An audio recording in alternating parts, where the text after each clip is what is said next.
from Cannon Falls, Minnesota. It's a pleasure to share my story with you.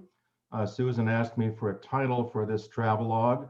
So for those of you who are older, I called it The Border from Both Sides Now. You might recall that from an early Joni Mitchell song way back, I believe in the late 60s, early 70s. This was a border immersion visit that I did well over a year ago. So some of this is ancient history. I'll try to update it, but I'm here to tell you a story.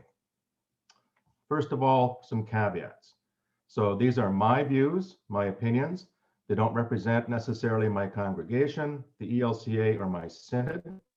For me, a lot of this is personal because my daughters, you can see here, they were way cuter then, but they came from the Philippines. I had firsthand experience with the immigration system trying to get them here. They were born in the Philippines.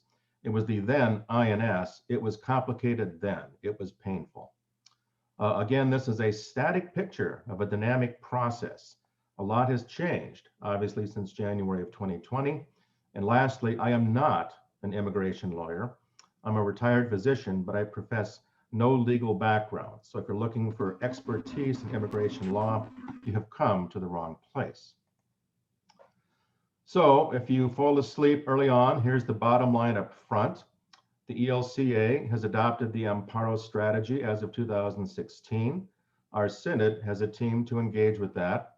9 of us from our synod went to both El Paso and Las Cruces. It was hosted by the Border Servant Corps. I'll talk about them.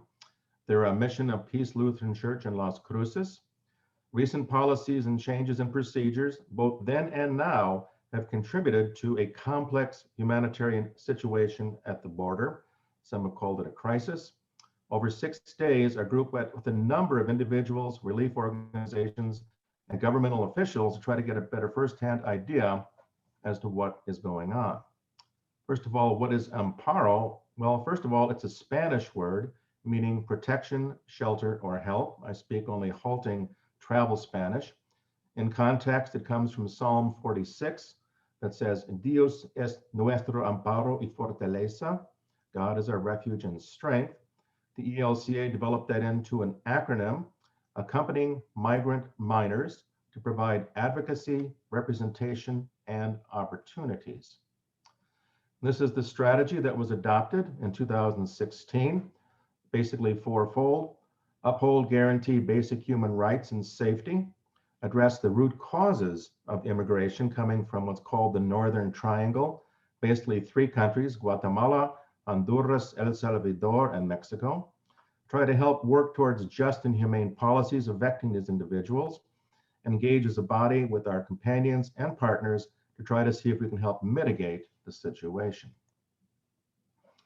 The Border Servant Corps, which was our host, was founded in 1997. It promotes humanity and kindness for those that are struggling with issues at the border. They do this by direct mission work and also by hosting groups such as the one that I traveled with to try to give them an experience so we can see firsthand as to what's going on. So much of our information is secondhand that it's always good to see things for yourself. Also, it's dedicated to helping those across the border on both sides through direct and indirect support. First of all, a couple of definitions. So what is an alien outside of an ET? It's anybody who's not a US citizen. An immigrant usually refers to somebody who is residing here lawfully, those holding the so-called green card here. Does not refer to those that are here temporarily under non-immigrant visas. If you go up to the North Shore during the summertime, you'll see a lot of the workers there come from other parts of the world because of a shortage of workers. They're here on non-immigrant visas. A refugee who is someone who has fled across a border because of persecution, war, or violence. They have a definite fear of returning to their homeland. Asylum seeker. An asylum seeker is somebody who is a refugee and has sought sanctuary in another country. Under UN and international law, they have the right to receive legal protection and material assistance. A couple things here. So a visa is a temporary permit for non-citizen to enter the US, different types. For example, J1, H2B for students and workers. Something I wasn't aware of on the left here, you see what's called a border crossing card. Actually, Mexican citizens can get that and allows them to come across for up to 72 hours. So they can shop and or work in the US. And then we have what are called LPRs, or lawful permanent residents. These are the so-called green card holders. And here you can see the green card there. Then a US citizen is anybody who was either born or naturalized. So our first day, we went to El Paso, Texas, Iglesia Luterano Cristo Rey, and we first had a service in both English and Spanish, and then we had a lecture from the senior pastor, an amazing person, Pastora Mary Rose, and she talked about the migrant families that they work with down there, and most of them are living on $10,000 to $15,000 a year. We talked about what we thought somebody might need to live on comfortably. They would probably need $22,000. A lot of these are, quite frankly, undocumented workers. And what happens a lot of times is people will hire them, and then because they're undocumented, they refuse to pay them. It's called wage theft, and happens more often than you would think. Something I was not aware of, I guess I'm rather naive, that there's a way that undocumented workers actually are taxed. There's something called the ITIN, Individual Tax Identification Number. I'd always seen that on the tax forms. I never understood it. Basically, it's a way that Congress developed back in the 90s, realizing there's a lot of revenue. So those who are undocumented but working in US plants actually pay into both Social Security, Medicare, and also taxes. The ironic thing is they're not entitled to any of those benefits. Hence the phrase, no taxation without representation. That was new to me.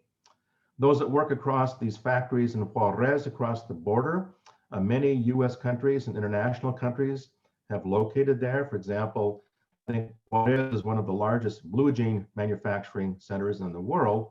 These folks in general get about 50 cents an hour for their work there. So she said, for example, we in America, we go to the Walmart, we buy a Mr. Coffee for $25. Somebody who works in the plant making that has to work for 50 hours to be able to buy the Mr. Coffee that he assembled. And a lot of people, the squatters that are living out of what are called colonias, they only make about $9,000 a year. They're really at the poverty level. We heard a number of firsthand stories from people that have come here. David grew up across the border, had a hard scrabble upbringing there, but he got a border crossing card. He was able to come across here and do work. Often he was the victim of wage theft. He would do a job for a certain amount, and at the end of 1 or 2 weeks, his employers said, we're not going to pay you.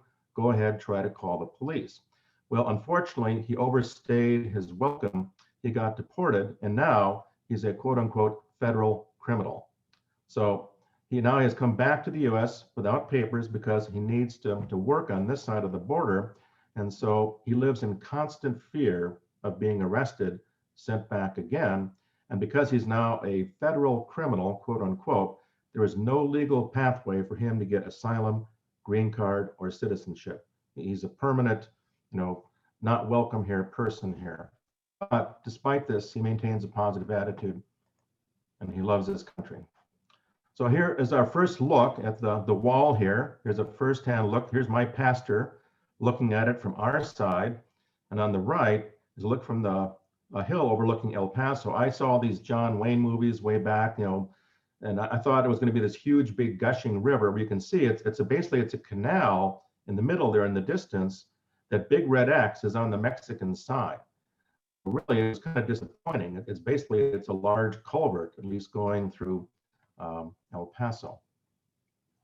We also met with a Border Patrol agent, and it's interesting because basically their primary mission is not arresting illegal immigrants. Basically, they are out to get terrorists, people smuggling weapons and other things there. And they say that this is kind of a secondary mission, trying to cope with all these people coming across the border. If they do apprehend illegal immigrants, that's called EWI, entry without inspection.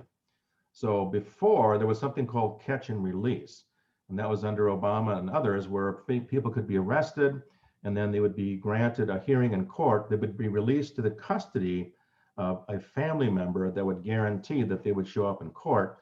That was rescinded.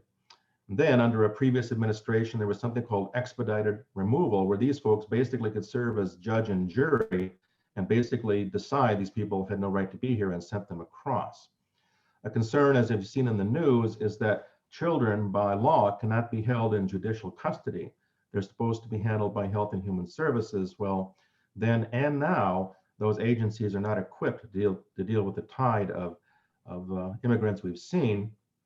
And the so-called legacy agents, those that have been here for almost 20 years, there's been a dramatic shift in their mission there. And here's a quote that ironically I saw from this agent Hugh, and I saw this recently. He said, "I didn't sign up to change babies' diapers. They want to catch bad guys." Another visit with a lady called Soledad here. Here's her house at one of the colonias. Kind of looks like a ramshackle affair here. So initially she came across here illegally, and she lived with her husband. She had a border crossing card, and she was able to go back and forth here. Her husband passed away, and she was living by herself. She did odd jobs to support herself, but eventually a social worker urged her to get a green card, and she got that. So now she's a legal permanent resident. So she lives out here by herself. She still is trying to do some odd jobs, and she lives for those groups that come by and buy her so-called drunken cookies. And she's losing sight in one eye, and the church down there is trying to help restore her vision.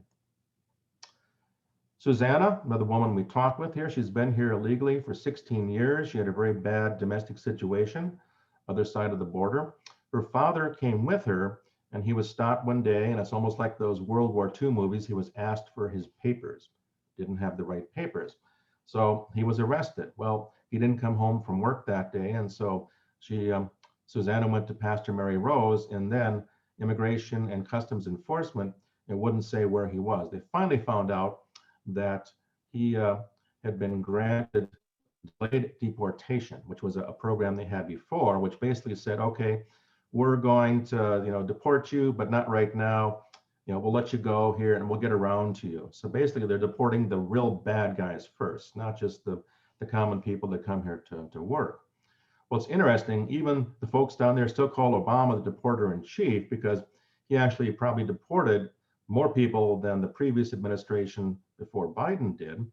Well, but they had this program of deferred deportation where these cases were shelved.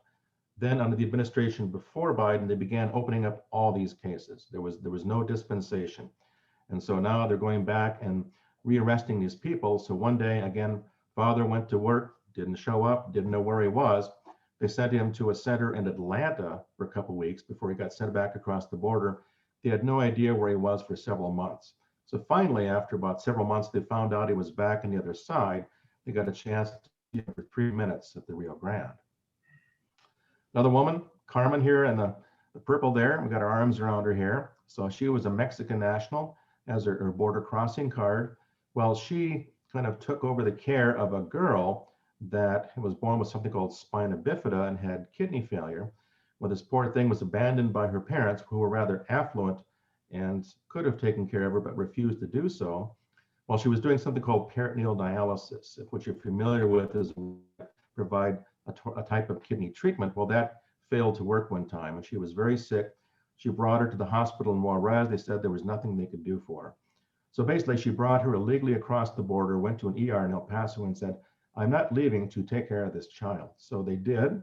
And some quote unquote angels down there helped to get her a kidney transplant, and she lived for many, many years. And so she was very, very appreciative of what this country could do for her. Okay, now we go to court. So we weren't able to take pictures inside the court, but here's the outside of the building. Here's the actual courtroom where we went. It was very impressive.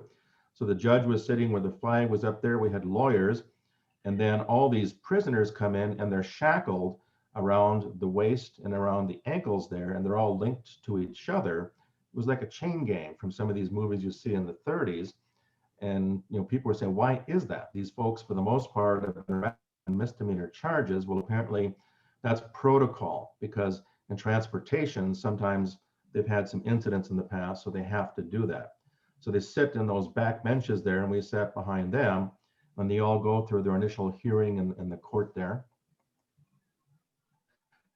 Is the so-called Section 1325. If you recall, way back summer of 2019 in the early Democratic debates there. Julian Castro from El Paso was talking about this section 1325. He said if he was president, the first thing he would do would be to abolish this. And this makes it under federal statute that it's a crime to come in this country by entry without inspection. Therefore, if you circumvent one of the designated portals of entry there, it's a crime. But note, this is a misdemeanor.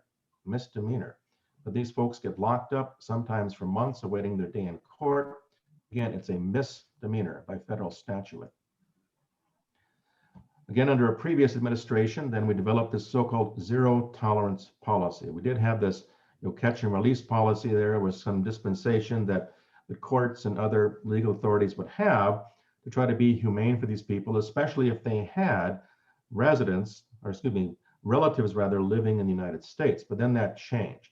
It went to zero tolerance. There was no dispensation, and judges were very limited in what they could do. They had to adhere to this.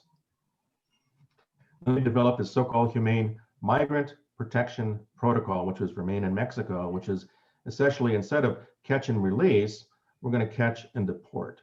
So you go back to Mexico and we'll let you know when your date in court is. Well, basically it was, in my opinion, kind of a sham there. You can see here's people sent back across the border and they have no resources. Bear in mind, a lot of these people are not Mexican nationals. They're coming from countries in Central America. They have transited through Mexico to try to get to the US here. If you read that novel, American Dirt, came out about a year ago, it kind of tells you some of the travails they have along their way.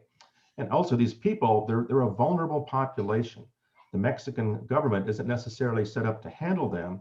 And once they're sent across the border, commonly they're brought over in buses like at 2 o'clock in the morning and criminal when they're going to be sent across. So 80% of them are victimized within an hour or two of being released over the border. They're robbed, they're beaten, they're raped, any possessions they have. They're a vulnerable population. This is an amazing man. This is a photo I found that was stock. This was inside the courthouse, Judge Robert Brack. So here was an interview from Los Angeles Times. He's been on the bench since 2003.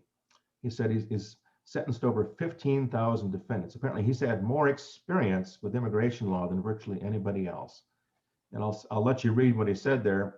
I have presided over a process that destroys families, and I am weary of it. Judge Brack. I think we as a country are better than this. Another a day here. This is an amazing woman, Anna Haye. She works with a Catholic relief organization here to provide resources for migrants and also immigrants there. And they offer everything from legal assistance, financial assistance, get them to healthcare and so forth there. She gave us a handout about the immigration system. And I've had 14 years of post-secondary education. I have trouble understanding this. I can just imagine how somebody coming from Central America is trying to grapple with the system here. Made an interesting point. The wall is on our side of the border. The Mexico wasn't going to either pay for it or let us build it on their side. So just to get to the wall, people are on US soil. So theoretically, under international law, if you're on US soil seeking asylum, that request needs to be heard. She discussed what this, EWI, entry without inspection, has implications for, but also, here's a phrase you've probably heard a lot, right? People say, okay, that's great, I get it, they had the misfortune to be born in a poor place there, but why don't they just wait their term and come lawfully? Well, depending on your status, it can take up to 30 years. So here's the deal, there's that depending on where you're born in your status rather, there are quotas for your country and also your status.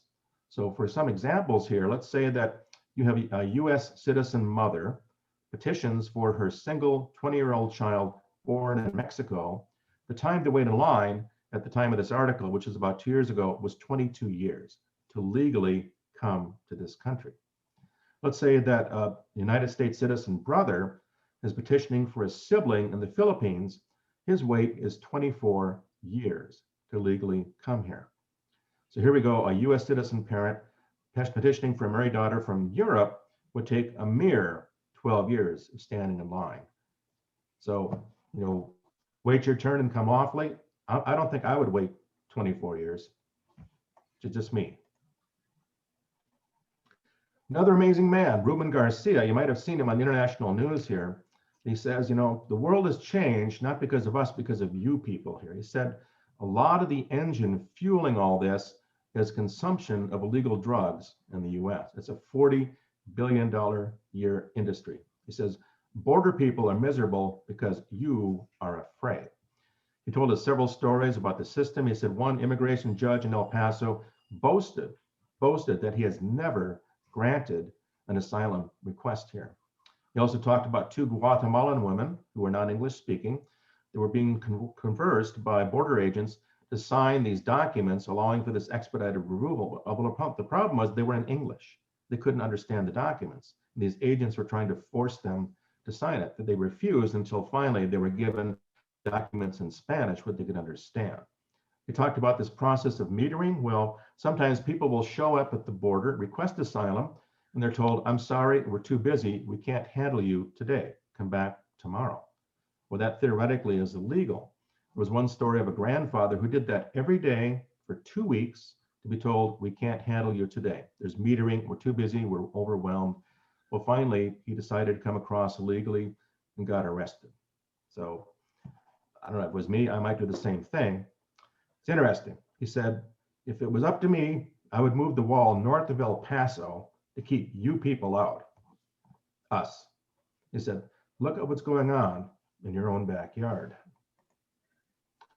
So they're back again. So now came our travel day. Now this is pre-COVID, bear in mind, this is ancient history. So here we are going across the border. It was interesting, I'm old enough, I recall during my student days in college, I actually went across the Berlin Wall from west to east Berlin.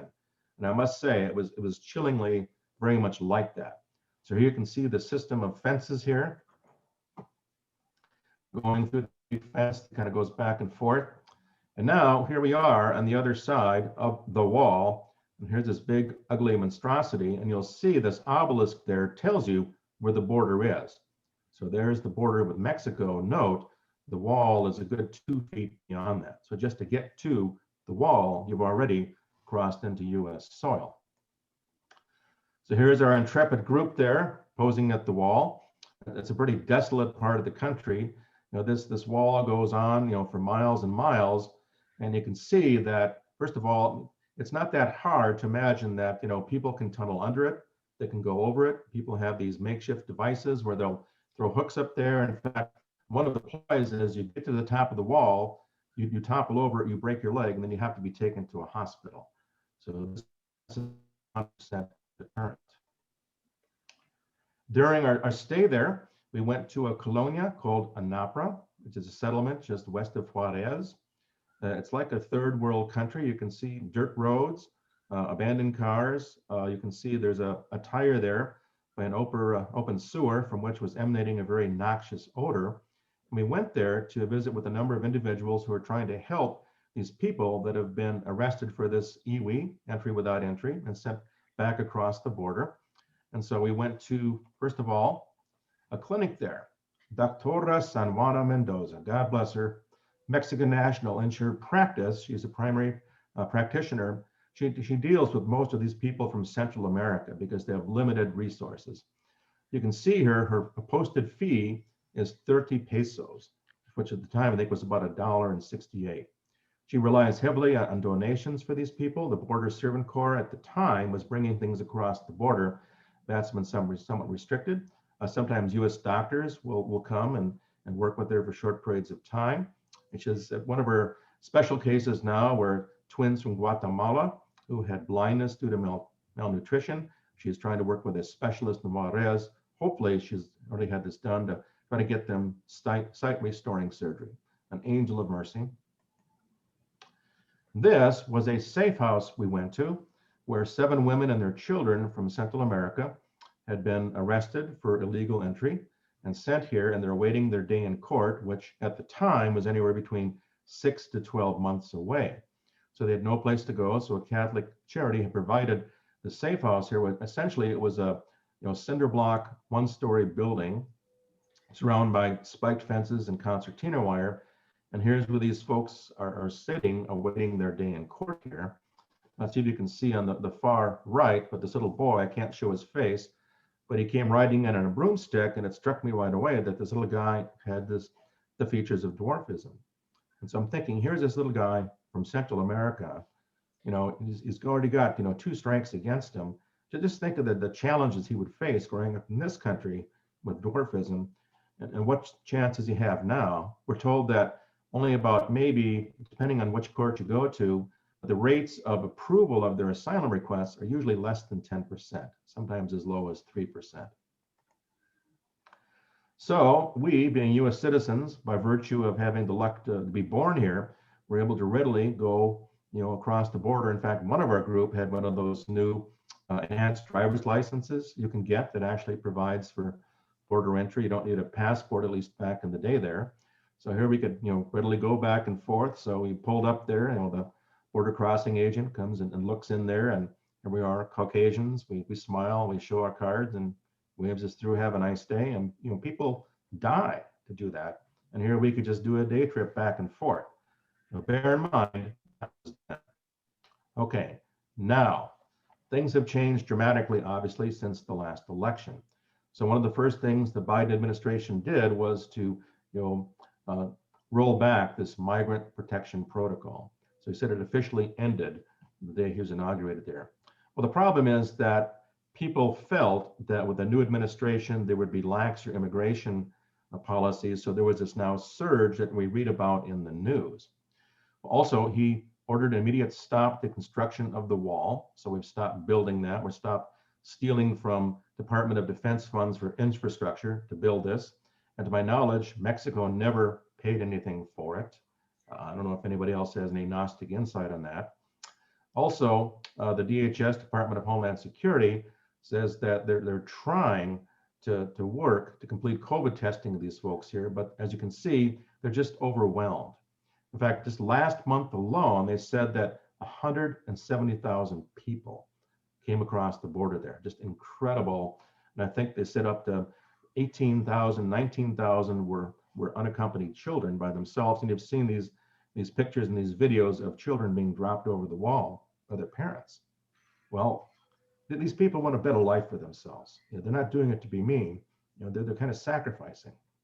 Well, the main motivators are still that these areas down in Central America are just still the climate change, the hurricanes, the flooding, loss of crops, economic viability, violent crime. These drug cartels, they recruit children soldiers. These people there are just in fear of their lives. And again, I would encourage you to read that book, American Dirt, if you hadn't. Some people accuse it of cultural appropriation, but in my opinion, it's pretty accurate. It paints a picture of what these folks are dealing with. So that's all fine and well. Thank you, Mr. McDonald, for your travelogue. But okay, what are we supposed to do with the information besides feel bad? Well, here's my opinion. First of all, it's complicated. There are no simplistic solutions to this process there. So seeing it up front was invaluable. And now I think things are loosening up, and I think that the Border Servant Corps, the church, Cristo Rey, or this Annunciation House in El Paso with Reuben Garcia, they also have similar programs for these border visits. Individuals and groups can participate. And again, after having had a number of lectures, getting printed materials, speaking with judges, 14 years of post-secondary education, I still don't fully understand the system there. It's Byzantine to me. As a group, we struggled to separate emotion from object observation. I think there were 12 apostles, there were 9 of us. We each had our own experience. We saw it in the different lens here. So we felt that we didn't want to be overtly political. We're not trying to point fingers, demonize any one individual, political parties, but a lot of what's happening on our side, in part is due to US policies and procedures. So we felt that we'd try to tell our story, as God gave us the light to see it. So struggling, it's not my role to tell anybody what to do, but here are some general recommendations that I came up with here. First of all, you can pray for these people. They want a better life for themselves and their families. That's what they want.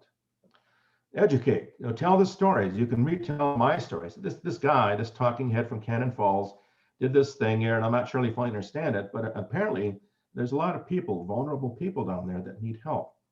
One can donate either individually or as a congregation. A lot of ways to do that. There's the Border Servant Corps, there's Annunciation House, our synod, has an Amparo program that they're working with. Donations could go to there. There's something called a welcoming congregation. That by itself is kind of another talk there, but it's a pathway whereby ELCA will make you a congregation that's willing to work with legal refugees and asylum seekers. This is not about hiding people in your church basement. It's not about circumventing the law. It's trying to provide resources for those trying to come here legally. ACT, again, volunteer opportunities. Border Servant Corps, you can sign up and get their newsletter. They're certainly looking for folks to help partner with them. And advocate. Part of this is political to a certain extent. You interact with authorities, both our representatives and others, and try to see if they can somehow, bring to light a better way to help these people. So, construct bridges, not walls. So here, if you have a chance to print this here are some resources here. Here's the main ELCA website here. They've got a whole section dedicated to Amparo. You can download a lot of materials there. Lutheran Immigration Social Services, based out of Baltimore. They obviously are also working with this group and others here. Our synod, Kathy Chatelaine, if you know Kathy, she's the bishop's assistant for global ministry. She is heading up this group that's trying to work to help these folks, and she could be a conduit to provide resources and or get donations. Lutheran Social Services, they have a refugee resettlement service. I tried to partner with them pre-COVID, that got locked down, and they're working not just with Hispanic, but other populations. When last I had worked with them pre-COVID, they were working with refugees from Myanmar, the former Burma, some of the Karen nationals. And at least temporarily, I was working as a volunteer driver to get these folks to the classes, basic English, how to balance a checkbook, things like that. Again, Border Servant Corps, Carrie Lenander, very incredible. You can go to their website, sign up for their updates there. Here's Pastora Mary Rose, incredible woman. They also have border immersion visits. And Reuben Garcia, incredible guy. He's the guy that said, people here are afraid because of you. You messed this up. If it was up to me, I'd put the border north of us, fence you people off, let us fix it. So, the words of Forrest Gump, I'll leave that up a little bit longer. That's all I got to say about that. Hopefully I provided some information. I did not bore you or go over long. Again, I'm not an expert. And again, remember my caveats. This is ancient history now. My experience is dated. Things are changing almost daily. But I'll answer any questions to the best of my ability. Brian, thank you for that story, that sobering, sad story. We said at the beginning that we would start with questions that were entered in the chat. So we have 2 of those, and then after those, we'll go to anybody else who'd like to question or comment. Our first question comes from Marilyn, and she asked, how effective had catch and release been before it was eliminated? In my opinion, it was fairly effective. Not everybody whose request for asylum was granted, but the main difference was that while they were awaiting their day in court, they were living in the US with monitoring. Sometimes they would wear ankle bracelets and such, but they were living with first-degree blood relatives that would basically, guarantee that they would show up at their court date. If they did get deported, it was done more humanely.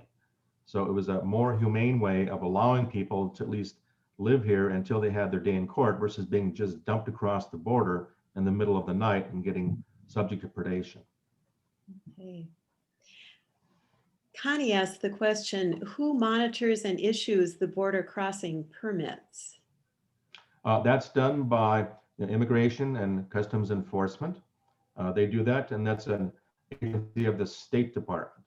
So one would apply for that online or in person. It's like if you applied for a passport. Okay. And Tristan asks, where do you focus your efforts after this trip? Well, a couple things. I've still tried to re-engage with refugee resettlement services.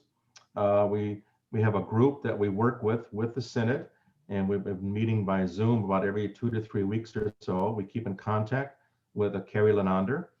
We've given them financial resources.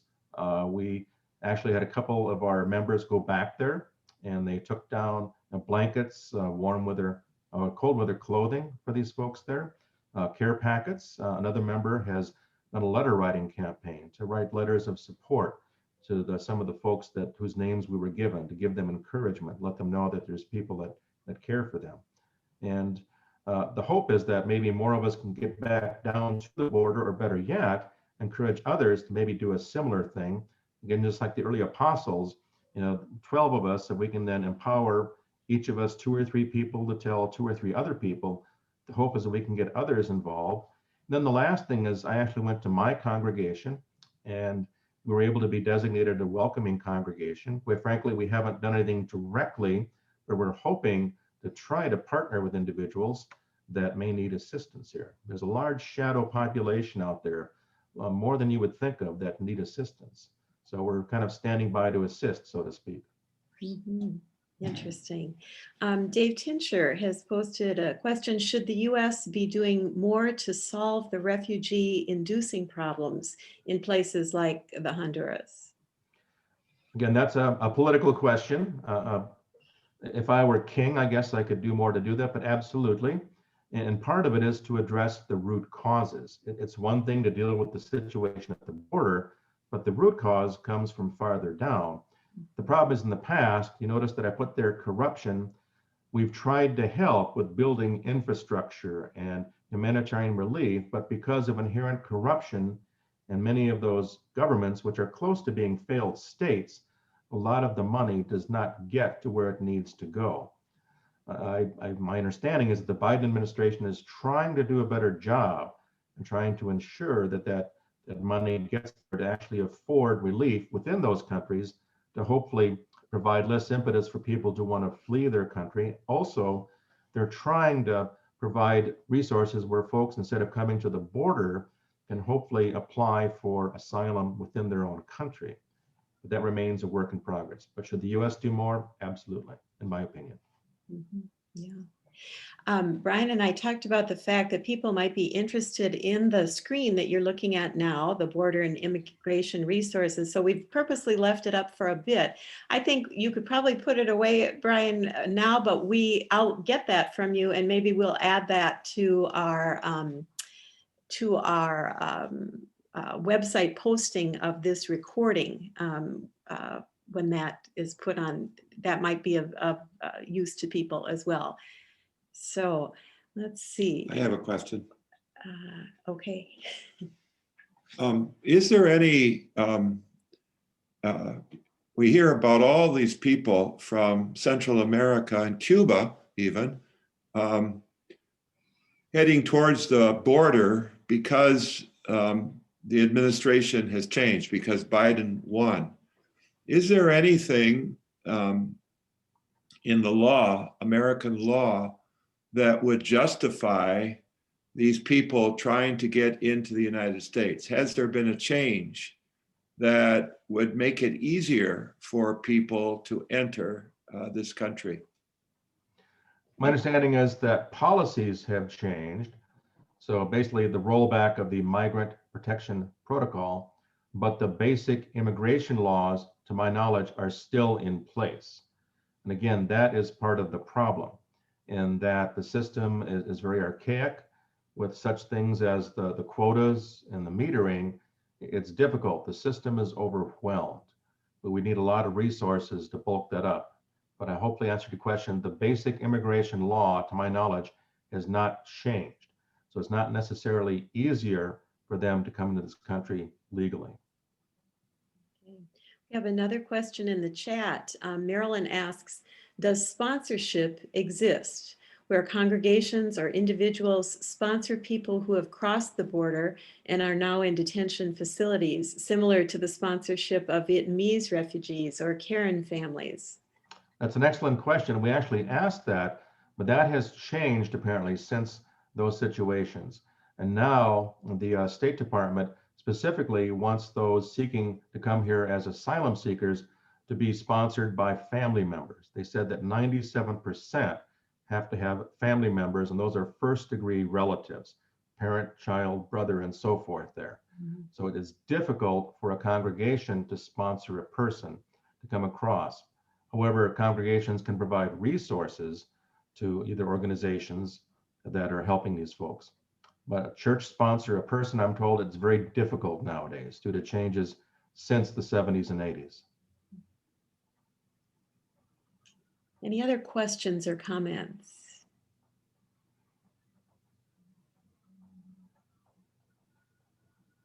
I see something here. Sure. Mhm. I have a friend in Cuba who has a son who I think is 21 or 22, and he was hopeless in Cuba. There was no opportunity for work. So he went to, this is about a month ago, he went to Nicaragua and with the idea that he would head towards the border. So I called someone I know in Miami to see what that person thought about heading toward the border. And it's a Cuban American in Miami, and he thought he should absolutely not go to the border. So I told my friend this, and my friend told her son. Well, what did her son now is heading toward the border, really without sufficient funds, without any plan at all, just going towards the border with the hope of entering the United States. And she actually he sent a video of his walking down a dusty hinterland road with other Cubans who actually had babies that they were carrying without any resource at all, without any plan. I mean, it's just, I thought it was just nuts to do this, but these people are so lacking in hope that they see this as a better option. Understand, these are desperate people that they do things that would seem to be illogical, but they do so out of desperation.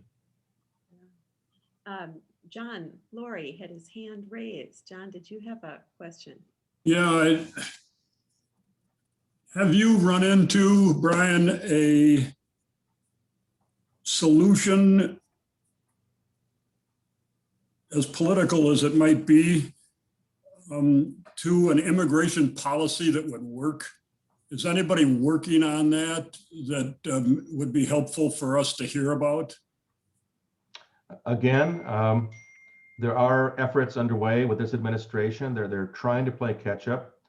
To me, the thing that makes best sense is, first of all, address the root causes to try to help these people in their native lands so there's less need for them to leave their native lands. However, if possible, encourage them to remain in their native countries and expedite their immigration process there.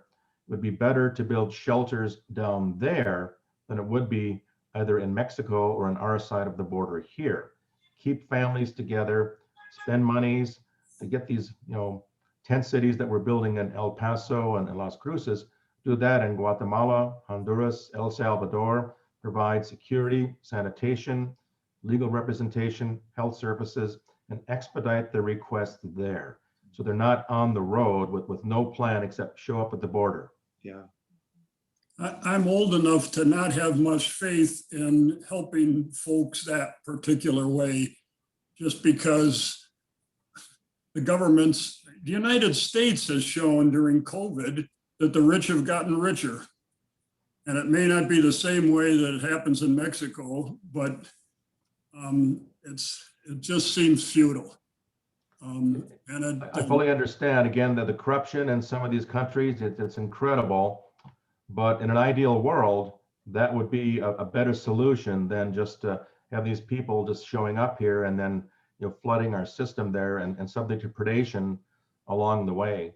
Again, if you haven't read the novel American Dirt, I found it very true to life, and it talks about how hazardous this journey is coming from these countries. Yeah, I'm not for, I see that problem too. And I've listened to it in the church for years. I remember at an ALC National Assembly, Governor of Minnesota was a member, and he was telling a woman pastor from Texas who had people who had already come over from Mexico that had citizenship, trying to get family over, and they became a sanctuary congregation. And the governor of Minnesota was just being, oh, let the political process take its way, and it just didn't work. And it wasn't working for this woman pastor and her congregation, and that was just one. And so it just, we've seen during COVID how difficult it is to get a rollout of a virus vaccine in this country, and we're fortunate. And I'm so sad that we haven't figured out how to leverage a better policy. And I know there existed one once, but how do we let people into this country in a decent, humane way? It seems like that should be a no-brainer, but it sure isn't, is it? The question really is so complex. We have a couple more questions in our chat. Connie asks, Brian, how did this experience impact how you want to interact with Hispanic workers in Goodhue County? Again, I personally and our congregation is willing to provide assistance if need be. My experience, especially working with Pastor Leonard in Rochester, is that a lot of these folks here are afraid to kind of come out into the sunlight, especially if they're undocumented, that they're afraid if they come to the fore that they'll be brought to the attention of authorities. They're very distrustful of our system. Many of them very distrustful of gringos in general. But again, I as an individual and also our congregation is willing to provide assistance if that is brought to our attention. Our group with the Synod Amparo Committee has tried to help some individuals whose plight has been brought to us. So again, we're willing to help, but it's difficult sometimes to know where to help. And again, my experience has been many of these people are fearful of coming out of the shadows. Yes. I have a question for Brian, if that's okay. Yes, we'll take Marlene's question, and we have a couple more queued up in the chat. Okay, I wonder if Brian is aware of the Hispanic outreach that's here in Red Wing. They are also trying to establish a satellite, I guess you'd call it, office in Lake City to help those in Goodhue County and the area. So that would be one resource for you to channel money, assistance, whatever. Absolutely. I'm not aware of that, but part of our Amparo working group at the Synod is a subcommittee that's trying to develop a resource page to identify groups like you had mentioned right there. So people are aware of what's out there. A lot of it is there are resources available, but people aren't aware of them. And certainly I myself am not an expert in what is out there. So I appreciate that. If you can give that to Susan, you can give that to me. I'll make sure that our Amparo group has that resource on their resource page. They actually already have it. We've made that. They do, okay. Yep, they do. We've got people from Hispanic Outreach who are with us today. Okay. I want to return to the chat because one of those is Lucy Richardson, but we're going to take these in order. Susan Draves offers this observation. Some people want to return to their home countries because of all the suffering they are experiencing here in the US with families being torn apart. Filmmaker Luis Argueta is currently working on a study with Migration Policy Institute and International American Bank on services for returnees and their reintegration.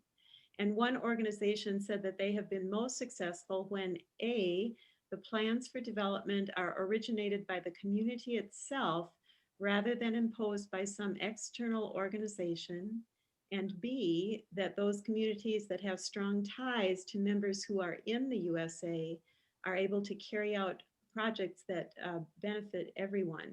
I believe that the idea of sister cities could be a model to imitate in migrant communities. Very interesting. I think it's an excellent suggestion. Again, I am not a subject matter expert in immigration. I guess the old Mark Twain quote, the older I get, the less I know. So I'm here to tell a story and to encourage others to work collaboratively and to be aware of a situation to provide assistance to others. Yes. Tristan offers a thumbs up, I think, to the novel American Dirt. I think several of us have read that. I would agree. Lucy Richardson is the executive director of Hispanic Outreach, and she has a question in the chat. Do you have any recommendations for those who are in Goodhue County under an asylum procedure? I guess it depends what kind of resources they're looking for. There are resources available, legal, health, financial, and otherwise. So I'm not sure in what capacity they would be looking for help. Are you talking about legal assistance? Lucy, do you want to respond?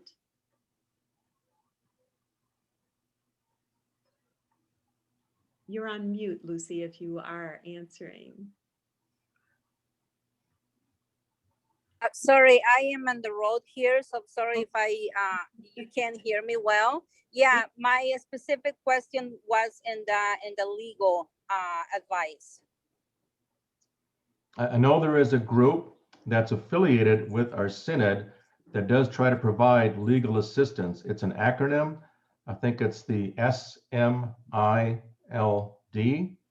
I believe it stands for Southern Minnesota Immigration Legal Defense, some variation thereof. I think they're mostly out of Rochester, but they are a group that I think does try to provide legal resources to those that are here either undocumented or under asylum proceedings.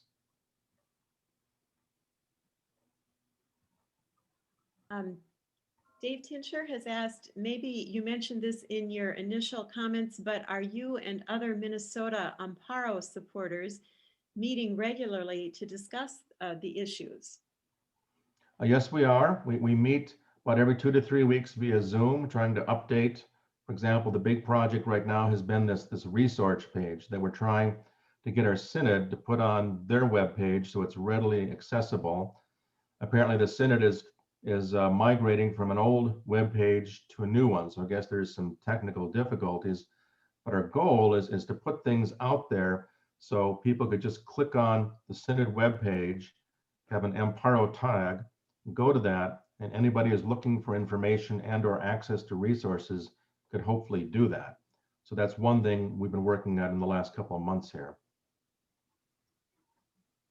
Excellent. We've reached the end of our chat questions and comments. Did anyone else have a question or comment?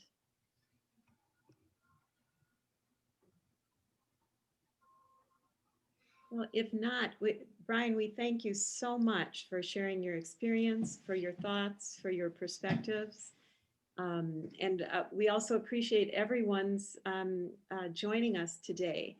Again, for a few of you joined perhaps after I made this announcement, we have recorded this today and it will be placed on the United Lutheran website probably by the middle of the week, and it will remain there until the end of April.